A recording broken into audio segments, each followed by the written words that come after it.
So let's go take a look at the addition of integers using set models. And so you can take a look at, here's 3 plus 1. There's no difference in what we've ever learned. 3 plus 1 equals 4. That's it. They're integers, but we just do it. I've taught this many times where for younger children, once you introduce some rules, they get confused and have no idea what 3 plus 1 is. They think it's -4 for some reason because they're starting to try to memorize things. 3 plus 1 is 4. 3 positives and 1 positive. Set approach, right? You union them and then you have it. -2 plus -1. You can see, you put them together, -3. Now it gets a little bit harder, is 3 plus -4. There's 3 and -4. When you unionize them, put them together, right? Remember, it goes back to set theory. We had talked about unions and intersections. What's left over is that these end up canceling out and you're left with 1. It's negative. So once students get a grasp of adding positive and negatives, they get a real better understanding of when we subtract, okay? But you have to get that foundation of addition, because remember, subtraction is the inverse operation of addition, right? And we can solve subtraction problems using addition problems. And so looking at this other approach is a measurement model, same idea, really study these here. 3 plus 1, you end up at 4. -2 plus -1, you're here at -3. +3 back 4 at -1. So you can visually see the addition of positive and negative numbers or integers. And of course, the examples you can go through, you can pause and look at the work that I've done. I've done it both in a set model and in a measurement model. So pause and take a look at those. But again, don't think too hard. Just do the problems and think about it. Now, if you want some practice like you were a student, of course, go back to, I have some more links here. Addition and subtraction integers with counters.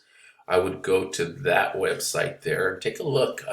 It's a real opportunity to play around with this addition of positive and negative numbers there. Sorry, it's taking a little bit long as you look at that there as it loads in there. Okay, perfect.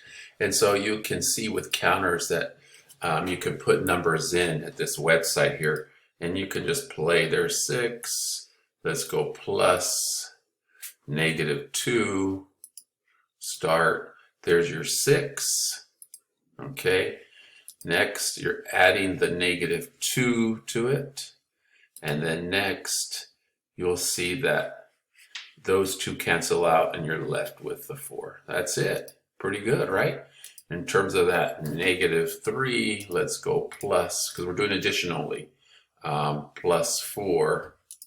Start. There's your -3. There's your 4.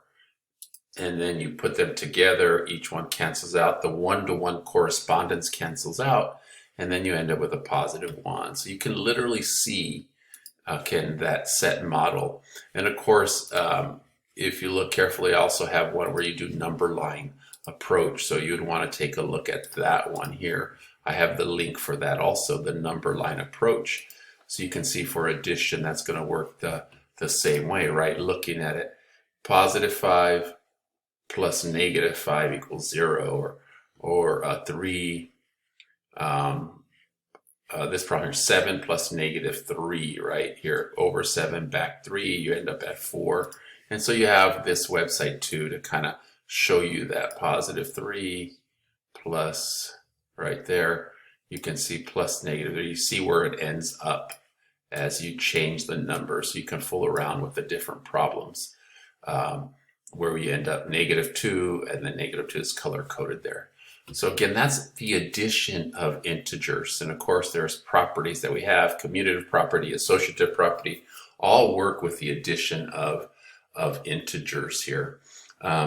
Looking at those properties, commutative, closure, an integer plus an integer is an integer, anything added to 0 is 0. And then important property is this additive inverse portion, that a plus -a equals 0, right? When you add a number with its opposite, it's called its additive inverse. And we use this a lot in solving problems for algebra, like x plus 3 equals 6, right?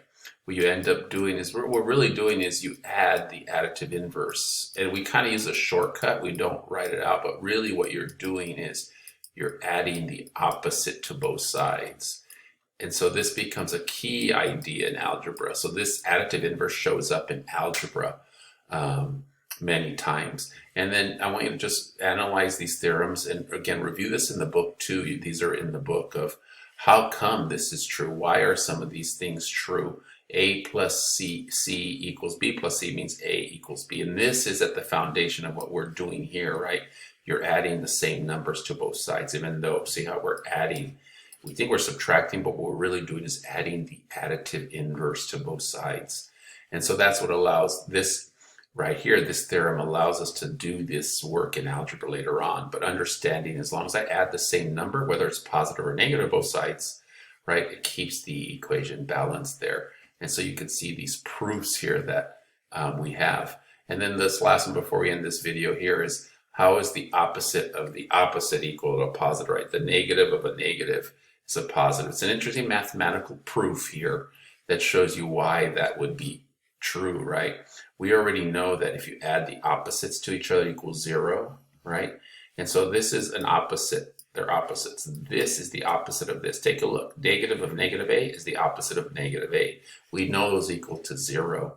And since they're both equal to 0, you can set them equal to each other, which then leads us to saying that this is equal to this here, right? Because this in his, again, going back to, that goes back to this rule over here. That's it for now.